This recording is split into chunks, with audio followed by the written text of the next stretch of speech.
ধার আছে তো। তো 3টে বেজে গেছে, কিষাণকে নিয়ে যাচ্ছি টিউশন। চিন্তা তো এটা এই সবই ভাঙতে হবে, আবার হাতটা সরেও দিতে পারে, আর সরে গেলে আবার অপারেশনের ব্যাপার রয়েছে।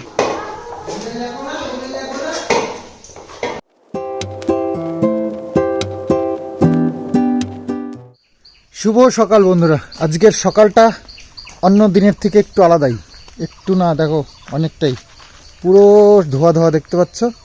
তো এটা হচ্ছে গিয়ে ক্ষতিকর মানুষের শরীরের জন্য, তো অবশ্যই ঠান্ডা গরম জ্বর টর এগুলো হবে। আর তাছাড়া আমের মুকুলের জন্য তো ভীষণভাবে ক্ষতিকর। আমের মুকুলগুলোকে নষ্ট করে দেওয়ার জন্য একদম, এত সুন্দর মুকুল হয়েছে আমের, তো সেগুলো এবার নষ্ট হবে। তো কি আর করা যাবে, প্রতি বছর এটাই হয়, এরকম আমের মুকুল আসবে, তারপরে ঠান্ডা থাকুক আর না থাকুক এই যে এরকম কুয়াশা এসে সর্বনাশটা করে দিয়ে যায়। তো এখন যাবো বাজারে, এই যে গ্যারেজের চাবি, গ্যাসটা খুলে তারপরে গাড়িটা বের করি।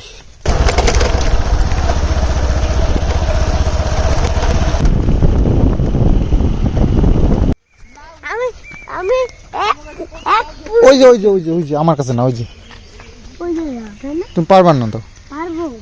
আর পারবি না, বুটা কাটতে হয় কিন্তু লাউ কাটতে হয় না। দেখো কি করে কাটতে,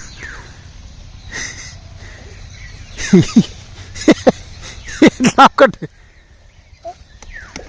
এই লাউ কাটিস না, লাউর গায়ে কম না লাগে।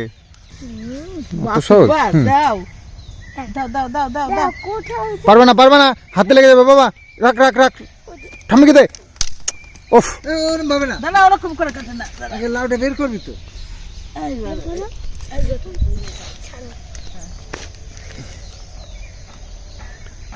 ধার আছে তো, ধার থাকলে এত পচে কাট।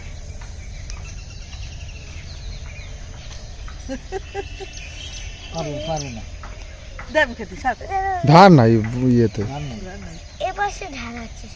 উল্টো না না, শায়দ ও পাশেও ধার নেই। দেখি তুই কোন পাশ দিয়ে কাটছ, শায়দ ওই পাশে ধার আছে। উল্টো হয়ে গেছে, এটা উল্টো উল্টো হয়ে গেছে, শায়দ এই পাশে ধার আছে। তোরই কাটতে হবে, আমি কাটলে হবে না। এটা হয়েছে না এখন, তো হ্যাঁ তোমার দ্বারা হয়েছে। চাকুটা ধরো, আছে নরম আছে, ওটা চাকুটা তো ছিল, তোমাকে আমি শক্ত শক্ত হয়ে গেছে। তাহলে সেদিন বললাম যে কি সুন্দর কচি ছিল, একদিন পর একদিন নাকি 3-4 দিন হয়ে গেল, 3 দিন হয়ে গেছে। হ্যাঁ কালকে আমি কইলাম যে আমার মাথা নেই, 2 দিন ধরে বলতেছে কালকে কাটলেও তো নরম থাকতো। তো সকাল সকাল একদম ব্যাগ ফাঁকা করে বাজার নিয়ে চলে এসেছি। ব্যাগ ফাঁকা করে? হ্যাঁ না, অনেকদিন পর পেঁপে আনলাম, আর আনলাম ইলিশ মাছ। লাউ দিয়ে লাউ ঘন্ট করো, ইলিশ মাছ আলাদা করো। ইলিশ মাছ দেখলাম ভালো বড় সাইজ, মানে বড় সাইজ কি 400 গ্রাম ওজন। আর 1 কেজি গুড় এনেছি, দেখো চাটনির জন্য কেটেছে কতগুলো টমেটো। তো 1 কেজি গুড়ে হবে তো? হ্যাঁ পেঁপে সেদ্ধ দিল। কি ইলিশ, একদম অরিজিনাল ইলিশ, আবার কি ইলিশ? হ্যাঁ তো কি বলো কি, 600 টাকা কেজি নিয়েছে। তো কালকে হাটের থেকে এনেছি মেথি শাক। তো মেথি শাকটা আমাদের এখানে সচরাচর মানে খায় না, বেশিরভাগ লোকই মানে খায় না সচরাচর। তো নিয়ে এসছি, মেথি শাকটা খুব ভালো উপকারী একটা শাক। তো আজকে নিয়ে এসছি, মা রান্না করছে। মেথি শাকটা খেতে ভালোই লাগে আমি জানি। তো দেখো আধা ঘন্টার মধ্যেই কেটে গেছে একেবারে সব কুয়াশা চারিদিকে, রোদ্দুর উঠে গেছে, ব্যাস কুয়াশা কেটে গেছে। তো মা রান্না করছে আজকে কাঠের উনুনেই। এই দেখো লাউ ভেতর থেকে পচে গেছে, ভাবো একেবারে মানে ওই গাছের একটা খাবো স্বাদ করে, মানে কপালেই নেই। আমাদের বাড়ির সামনে দিয়ে রাস্তার কাজ চলছে, দেখো এসছে জেসিবি দিয়ে একদিক দিয়ে খোঁড়াখুড়ি চলছে, আর একদিক দিয়ে ওই যে পাথর সব সাজানো রয়েছে, সব পাথরগুলো ওর উপরে পেতে রাস্তার কাজ। তো মায়ের রান্না রেডি একদম, বেগুন দিয়ে পাতলা ঝোল করেছে ইলিশ মাছ দিয়ে। তো মাথা বেগুন আর আলু। ও, তো মাথাটা আমাকে দিয়েছে সকালবেলায় ব্রেকফাস্টেই। আর এটা হচ্ছে গিয়ে সেই মেথি শাক। পেঁপে সিদ্ধ দিল না, বুঝছো, ভুলে যায় খালি।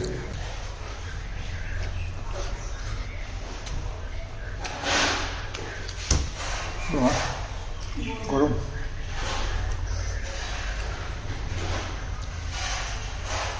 তো আজ চুল কাটাতে হবে, তো সেই জন্য যাচ্ছি বাতকুলাতে। তো কিষানুর আজকে কাটতে হবে না, কিন্তু আমার কাটার খুব দরকার, তো চুল কেটে আসি বাতকুলার থেকে।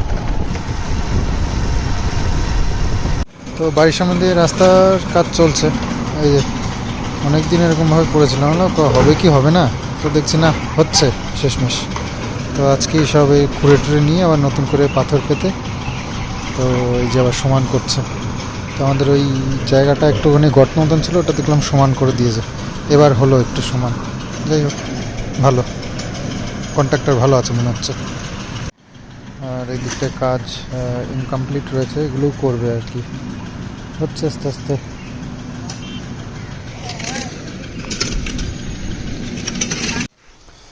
তো 3টে বেজে গেছে, কিষানুকে নিয়ে যাচ্ছি টিউশন। আসলে একটা সমস্যা হয়ে গেছিলো। না না, গাড়ি করে যাবো কেন, চলো এদিকে। কি হলো? আসলে হঠাৎ করেই মা কলপারে জামা কাপড় ধুতে গিয়ে তো গেছিলো পরে, আর পরে গিয়ে হাতে বেশ ভালোই লেগেছে, ফুলে তুলে গেছে। তো ওই নিয়ে একটু দৌড়াদৌড়ি হলো আর কি। বাতকুলা গেছিলাম ডাক্তার দেখাতে, তো ডাক্তার দেখিয়ে আসলাম তবে দেখানো হয়নি আসলে। একটা এক্স রে করে নিয়ে আসলাম, হসপিটালে দেখালাম। এবার ভালো ডাক্তার একটা আসবে ওষুধের দোকানে, তো সেখানে নাম লিখিয়ে এসেছি, বিকেলবেলায় যাবো। তো কিষানুকে এখানে নিয়ে যাই পড়াতে, তো ও আসলে তারপরে যাবো 6টার সময়। ও কি ভদ্রভাবে যাওয়া যায় না রাস্তা দিয়ে? তো হাতটা এই যে দেখেই বুঝতে পারছি, বা হাতে লেগেছে, পুরো ফুলে গেছে। তো এই নিয়ে দৌড়াদৌড়ি করলাম বাতকুলায় এখানে। তো ভালো ডাক্তার তো দেখাতে পারিনি, ভালো বলতে হসপিটাল ডাক্তার দেখিয়েছি, সেরকমভাবে কিছু চিকিৎসা হয়নি। ওই ব্যথার ওষুধ একটু 2-3টে ওষুধ দিল, আর এক্স রে দিয়েছে, আর হচ্ছে গিয়ে একটু মলম দিয়েছে। তো মলমটা এখনও আনিনি, একটা ডাক্তারের কাছে নাম লেখালাম, তো সেখানে দেখাবো বিকেলবেলা। তারপরে ওষুধ 2টো দিয়েছে, ওই খেলো, দেখি কি হয়। একটু ফুলে টুলে রয়েছে, বরফ দেওয়া হলো, তো হাতটা বেশ ভালোই ফুলে গেছে, হাত নাড়াতে পারছে না। কল পারে জামা কাপড় ধুতে গিয়ে সার্ফের জলে স্লিপ, না সার্ফের জলে স্লিপ করে পড়ে যাচ্ছিল, হাত দিয়ে ঠেকাতে গিয়ে হাতে লেগে যাবে। কদিন ধরেই এরম শুকনো মাটিতে আচার খাচ্ছে, পরপর 2-3 দিন আচার খেয়েছে, তো তেমন কিছু হয়নি, আজকে লেগে গেছে। প্রেশার টেশারগুলো চেক করার দরকার, থাইরয়েড প্রেশার যা যা আছে সবগুলো নতুন করে চেক আপ করার দরকার। তো এখন বাজে 4:15, কিষানু আসবে 5টায়, ওই 5:30 নাগাদ আসে। 6টার সময় যাবো সবাই মিলে বলতে কিষানু তো না যেয়ে ছাড়বে না। ডাক্তারের কাছে গেছিলাম, তখনও গেছে কিষানু, স্নান করিয়ে তারপর নিয়ে গেছিলাম, মানে যাবে আমাদের সাথে। ও এক জায়গায় গেলে ও বাড়ি থাকে, তো যাই হোক আবার এসে আবার যাবে বলে দিয়েছে, আমি যাবো ঠাম্মির সাথে। হ্যাঁ, তো হয়ে গেছে, এখন বাজে কটা, 5:40। হ্যাঁ, 5:40 বাজে। 6টার সময় যেতে বলেছে, রাইট 6টায়। তো 12 নম্বরে নাম আছে, তো তাড়াতাড়ি বেরিয়ে পড়ি, যেতে 10 মিনিট লাগবে। দুধ ছেড়ে গেছে, একটা গুড নাইট আনতে হবে না এই ঘরের জন্য।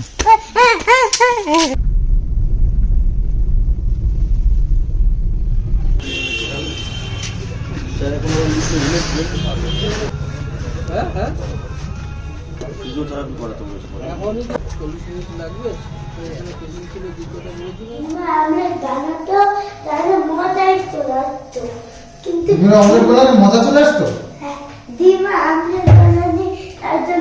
মাছ খেলাতে মাছ রয়েছে যে এখনো। তো মায়ের হাত অ্যাকচুয়ালি ডাক্তারবাবু বললো মায়ের হাতের ওখানটা ভেঙে গেছে, তো প্লাস্টার করাতে হবে। তো প্লাস্টার আজকে আর হলো না, কারণ মায়ের হাতে যে চুরিগুলো রয়েছে সেগুলো কাটতে হবে, সেগুলো বের করা তো যাবে না। তো কাটার জন্য আজকে বৃহস্পতিবার বাতকুলা পুরো বন্ধ, কাটটাও গেল না। তো আগামী দিন ডাক্তারবাবু আসবে আবার সামনের সপ্তাহে।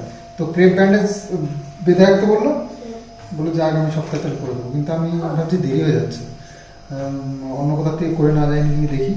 তো যাই হোক, আর বলেছে একটু যতদিন ব্যান্ডেজ না করা হচ্ছে ততদিন ওই ক্রেপ ব্যান্ডেজ জড়িয়ে রাখতে পারে, প্রতিদিন খুলে খুলে একটু বরফ দিতে হবে, ফ্রিজে বরফ রাখা নেই। আজকে এবারে এটা বের করলাম, এটা জল রেখে দিই।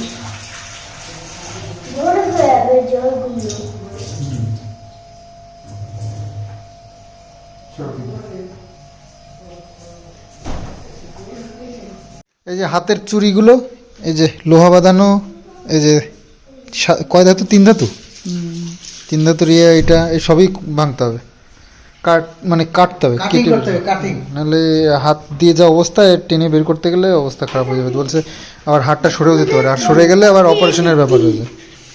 তো যেরকম আছে এইভাবেই বের করে নিয়ে তারপরে ওষুধ খাও, ফোলাটা কমলে পারে শাখাটা বাইর করে দেবে।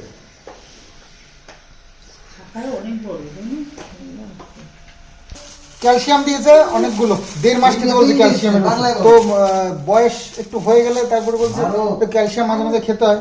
তো খাওয়া তো হতো না মাথা, তো বলে দিল ক্যালসিয়াম একটু খাওয়াতে হবে মাঝে মাঝে, লিখে দেন তাহলে মাঝে মাঝে তাহলে খাওয়ানো হবে। যাই হোক, এমনি তো 1.5 মাস খেতে হবে এখন, ঠিক আছে। না হার্ট জোড়া লাগছে পাহাড় এইটা, আর একটা ব্যান্ডেজ নিয়ে এসেছি, এটাকে এই দরজা, এটা হলো ডিজেল।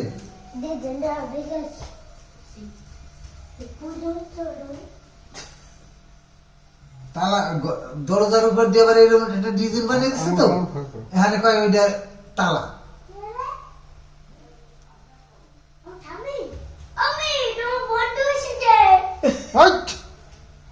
বলে দেবো তোমার হাতে ব্যথা পেয়েছে, বলে দে, আমার বন্ধু জানে। ঠামির হাতে ব্যথা, হ্যাঁ পড়েছিল স্লিপ করে, হাত পেটে গেছে। পরে কালকে এসো, কালকে আসবে ডক্টর, তারপরে ঠিক করে বলছে চুড়ি ভাগ টাইট টাইট করে, ছিটতে হবে, চুড়ি টাইট টাইট কাটতে করে। হবে। কিষাণু কোথার থেকে যে এইটা নিয়ে এসে আজকে সারাদিন এইটা নিয়ে চলেছে। এখানে লাগিয়ে দেয়, বাবা দেখো, ওখানে লাগিয়ে দেয়, বাবা দেখো। তো কিষাণু বই পড়ছে, আর মা আমার কাকিদের বাড়িতে, পাশের বাড়ি কাকিদের বাড়িতে আবার একটু গান হচ্ছে, তো সেখানে একটু গেছে। আর রাত্রেবেলা রুটি করতে হবে, তো রুটি মা তো করতে পারবে না, আমাকেই করতে হবে। তো সেই জন্য আটা মেখে রাখি, মা আসলে তারপরে আমি বেলে দেবো, মা ভেজে নেবে, বা আমি করে নিতে পারবো, রুটি বানানো কোনো ব্যাপার নয়। তো যাই হোক, এখন একটু হেল্প তো করতেই হবে মাকে, বেশি কাজ করতে দেওয়া যাবে না, তারপরে ওই হাতটাতে বেশি চাপ নিতে দেওয়া যাবে না, এগুলো বলে দিয়েছে, হাতটা পুরো এরকম করেই রাখতে হবে। তো ব্যান্ডেজ মানে ওই প্লাস্টার যতদিন না করছে ততদিন আরও বেশি রিস্ক।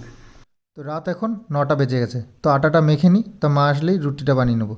তো যাই হোক, চলো ভিডিওটা এখানেই এন্ড করছি, আগামী দিনে আসছি আবার, দেখি মায়ের কী পরিস্থিতি হয়। তো বাই বাই, চলো।